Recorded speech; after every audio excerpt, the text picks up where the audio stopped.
আমার নাম বেটি জি। আমি একজন ইথিওপিয়ান সঙ্গীত শিল্পী। আমার জন্ম ও বেড়ে ওঠা ইথিওপিয়াতে।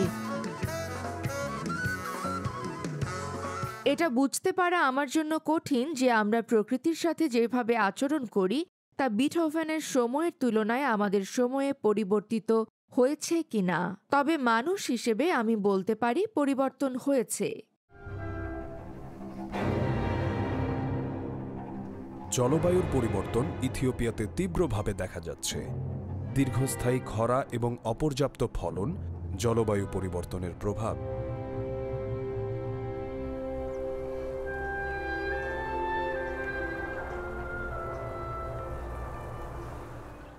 জীবন সত্যি কঠিন।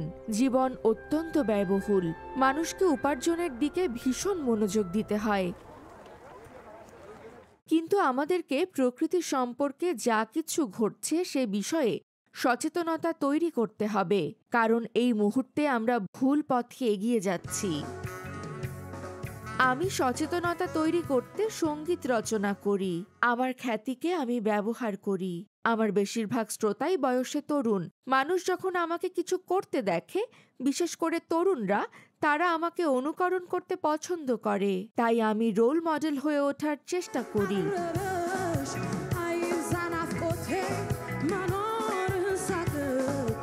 2018 সালে বেটি জিকে অল আফ্রিকা মিউজিক পদকে ভূষিত করা হয়।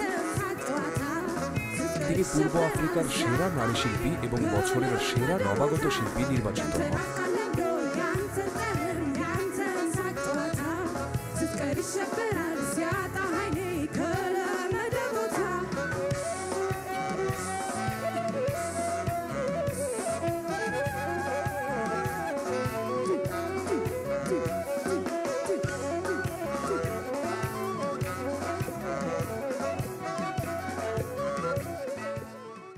আমি বিশ্বাস করি সমস্যা সমাধানে সঙ্গীত সহায়তা করতে পারে।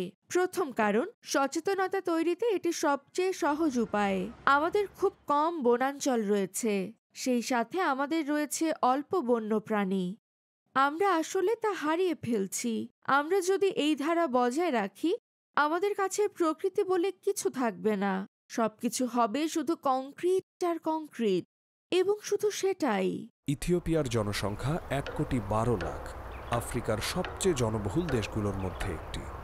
আদ্দিস আবাবা 1950-এর তুলনায় প্রায় 10 গুণ বেড়েছে। যদিও এটা বোধগম্য যে জনসংখ্যা বাড়ছে, লোকেদের থাকার জন্য জায়গা দরকার, আশ্রয় দরকার, কিন্তু তারপরও আমাদের ভুলে গেলে চলবে না যে প্রকৃতি আমাদের আশ্রয়স্থল। জাতিসংঘের মতে 19 শতকের শেষ দিকে ইথিওপিয়ার 35% এলাকা ছিল জঙ্গলে ঢাকা। 2000 সালের শুরুর দিকে এই সংখ্যা 4 ভাগে নেমে আসে। পরিস্থিতি সামলাতে সরকার 1000 মিলিয়ন হেক্টর বনায়ন করার প্রতিশ্রুতি দেয়। যখন আমরা তা রোপণ করি তখন বর্ষাকাল চলছে, তাই আমাদেরকে পানি দিতে হয়নি। আবহাওয়া তখন এত শুষ্ক ও উষ্ণ ছিল না। আমার মনে হয় এরকম লম্বা ছিল না, এমন লম্বা ছিল, মানে এর অনেকটা বৃদ্ধি ঘটেছে।